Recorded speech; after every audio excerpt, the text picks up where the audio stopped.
à tous, bienvenue sur cette vidéo où nous allons essayer de détricoter le vrai du faux et de répondre à cette question: est-ce que la balance énergétique c'est un mythe ou est-ce que c'est une réalité?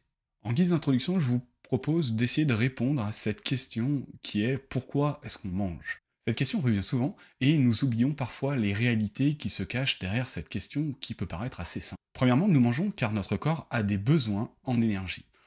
Globalement considéré, le corps retire de son énergie des glucides et des lipides que nous consommons. Au même titre qu'on met de l'essence dans une voiture, notre corps, lui, a besoin de glucides et de lipides pour retirer de l'énergie afin de fonctionner correctement. Nous sommes en quelque sorte une voiture hybride qui peut brûler au choix soit des glucides, soit des lipides. Notre corps peut aussi utiliser des protéines à des fins énergétiques. Néanmoins, dans la mesure où le corps et la carrosserie du corps est constituée de protéines, on évitera de trop en brûler, sauf dans certaines conditions physiologiques bien particulières. Notre corps a aussi des besoins en fibres pour alimenter notre microbiote. Alors le microbiote intestinal, c'est un monde à part entière, ça va pas faire l'objet de cette vidéo, on redétaillera dans une prochaine vidéo. Sachez tout de même qu'on héberge beaucoup de micro-organismes dans notre système digestif, et ça représente à peu près 2 à 3 kg. Notre corps, comme toute machine, a d'autres besoins, notamment en micronutriments, c'est-à-dire en vitamines et minéraux, afin de faire en sorte que tous les rouages de notre corps, notre métabolisme au sens large, du coup, glissent tranquillement. On pourrait comparer ça un petit peu à une voiture. L'idée, c'est que dans une voiture, il faut mettre de l'essence, ça c'est le carburant pour avancer, mais il faut aussi mettre de l'huile dans le moteur, du liquide de refroidissement, sinon la voiture, elle risque de gripper et pas de fonctionner correctement. Donc notre corps, c'est la même chose. On a l'énergie d'un côté, mais on a aussi 2-3 autres petits éléments qui vont être ultra intéressants. Et bien entendu, pour fonctionner correctement, notre corps a aussi des besoins en eau.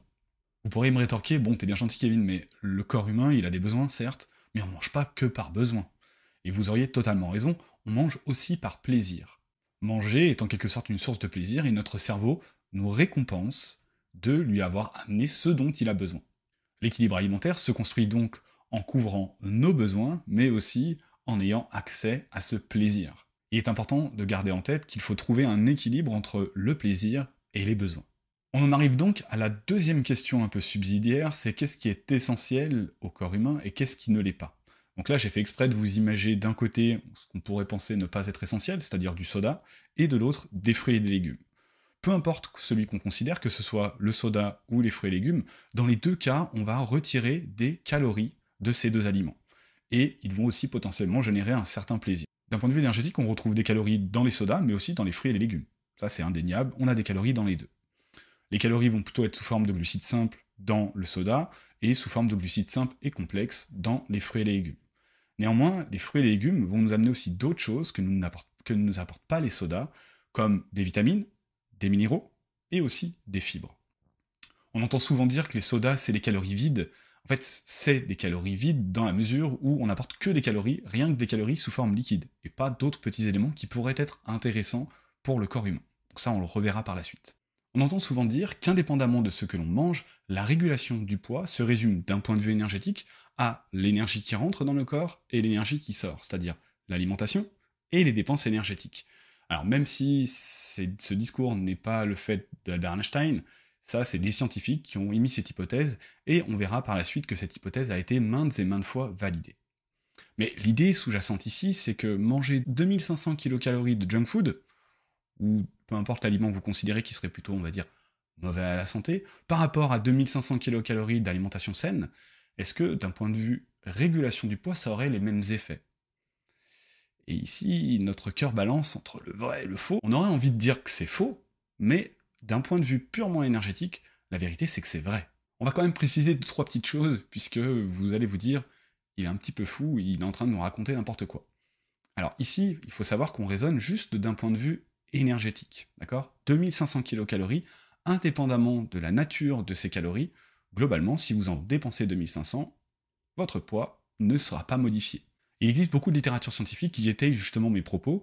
Vous pouvez par exemple aller lire les articles scientifiques qui ont été publiés par l'équipe du Dr Kevin Hall, qui du coup démontrent spécifiquement que le poids n'est que la résultante de l'équilibre entre les entrées et les sorties.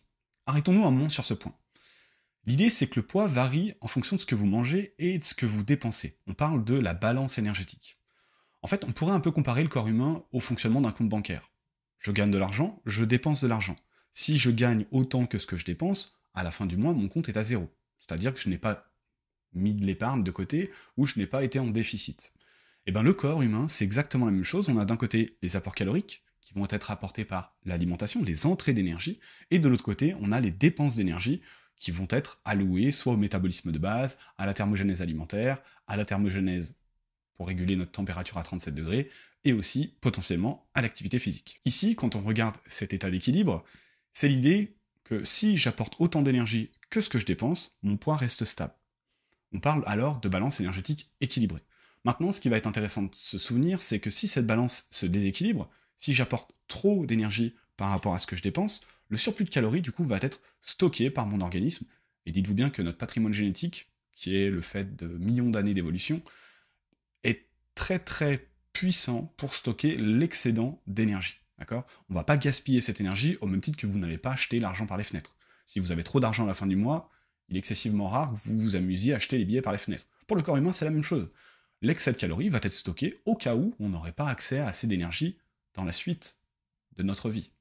Et c'est là, malheureusement, où notre corps est très efficient pour stocker cette énergie. A l'inverse, maintenant, si je dépense plus d'énergie que ce que je n'apporte en calories, automatiquement, mon corps va faire face à un déficit calorique et il va devoir puiser dans ses réserves. Ce qui va expliquer pourquoi le poids baisse, et on parlera alors de balance énergétique négative. Ce qu'il faut garder en tête néanmoins, c'est que notre environnement, malheureusement, a cette capacité à nous faire surconsommer des calories sans trop qu'on s'en rende compte, puisqu'on a accès très facilement à des aliments à haute densité énergétique, et malheureusement, force est de constater que de plus en plus, nos comportements sont assez sédentaires, que ce soit nos loisirs, ou notre divertissement, ou même notre travail dans la vie de tous les jours. Si vous prenez mon exemple, en majorité du temps, je suis juste debout, ou alors je suis assis derrière un bureau. Donc effectivement, ma dépense d'énergie liée à l'activité physique n'est pas excessivement importante par rapport à nos aïeux qui, du coup, travaillaient la terre, avaient beaucoup moins accès à tous les équipements auxquels on a accès, que ce soit pour les déplacements, que ce soit pour travailler la terre, ou pour les métiers au sens large. Ce concept de balance énergétique a été démontré maintes et maintes fois en laboratoire, que ce soit à l'aide de la calorimétrie directe, où on enferme des gens dans des pièces bien spécifiques et on mesure vraiment tous les échanges de chaleur, ou même par calorimétrie indirecte, où on va regarder les échanges gazeux. On sait spécifiquement que cette balance énergétique fonctionne parfaitement. On va néanmoins un petit peu nuancer les propos, puisqu'ici, il faut quand même vous souvenir que ce sont des résultats qui ont été obtenus en conditions de laboratoire, ce qui est complètement différent de la vie réelle, et il ne faut pas oublier non plus ici qu'on discute seulement du poids, mais non pas de la santé. Puisque si votre alimentation est déséquilibrée, quand bien même vous n'apportez pas trop de calories à votre corps, vous pouvez quand même développer des maladies chroniques, telles que le diabète, les maladies cardiovasculaires, j'en passe et des meilleures. Donc ici, je vous parle spécifiquement que de la régulation du poids, pas de la santé, et il faut quand même garder en tête que ce sont des conditions de laboratoire qui sont souvent très différentes des conditions de vie réelle. Nous verrons par la suite que ce que nous mangeons spécifiquement a aussi un impact sur, par exemple, notre rassasiement et notre satiété, et donc potentiellement va directement modifier la quantité d'énergie qu'on va consommer sur une journée. Et c'est là où ça va être important. Donc cette vérité scientifique, dites-vous bien qu'elle a été détournée malheureusement par les industriels, au sens large, et notamment les industriels fabricants de soda. Et certains scientifiques, comme le docteur Tony Kirby, ont tiré la sonnette d'alarme. Alors on peut lire justement dans les campagnes publicitaires qu'avaient mis en avant les industriels, vaincre l'obésité nécessitera des mesures de notre part à tous, basées sur un fait simple et de bon sens, toutes les calories comptent, quelle que soit leur origine. De la même façon, les autres compagnies industrielles du soda ont détourné cette vérité scientifique afin de stigmatiser les consommateurs et surtout de détourner le débat. L'équipe du docteur Vasanti Malik a d'ailleurs publié un article mettant en avant les arguments des industriels dans une célèbre revue, la revue Le Journal Scientifique JAMA, et on peut lire que les industriels émettent l'hypothèse que globalement, considéré, la surconsommation de carottes ou alors la surconsommation de soda auront le même impact sur le poids corporel. Donc c'est l'idée qu'une surconsommation de carottes, ce serait pas différent d'une surconsommation de soda.